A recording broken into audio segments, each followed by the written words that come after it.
Returned from our Dutch vacation. Amsterdam to Kansas City in only 39 hours. We showed up at Schiphol at 7 a.m., nearly 4 hours in advance. The lines were oh so manageable. We needed every bit of that time to make it through the cattle chutes. Boarding on American Airlines Flight 203 was delayed by not quite a half hour for some reason. It could easily have been mechanical, as we were flying what looked like a 20-plus-year-old TWA-era rust bucket.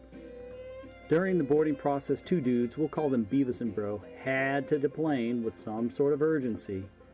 This led to the emptying of the entire cargo hold to find and retrieve their luggage. During that time, our tug was taken away.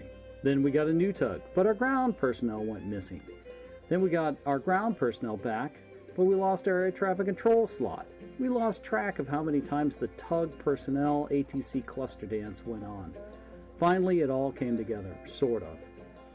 We were something like number 28 on the tarmac waiting for takeoff. Then it happened.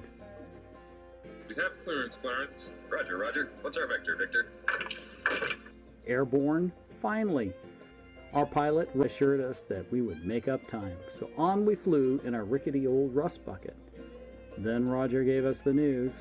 We had burned up so much fuel, and both Philly and alternate had weather, so we all got a free trip to Maine. Old Roger put us down safe and sound in Bangor. This, of course, meant that we, you guessed it, lost our ATC slot. Again, so although we were the only airplane there, we held on the tarmac again. We all just resigned ourselves to the fact that our trips were completely hosed. As the cabin crew then played the tape for arriving in Chicago, even though we were going into Philly, all we could do was laugh our heads off at our fate and our screwed up flight. So, with a few more ATC twists and turns and holding patterns, it happened. Roger put us down in Philly. But wait, it ain't over.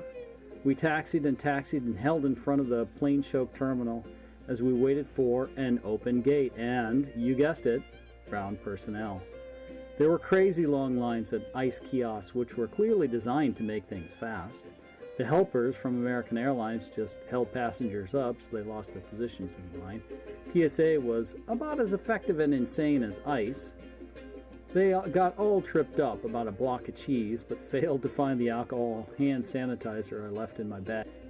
In the end, we ran, dashed, sweated, and waded our way through the theatrical maze to pop out 10 minutes before our flight to Kansas City was scheduled to depart.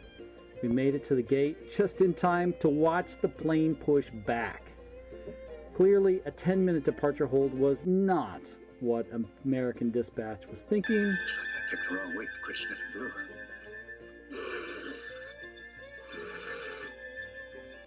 So our dream vacation continued in the Philly Sleazy Rest that night.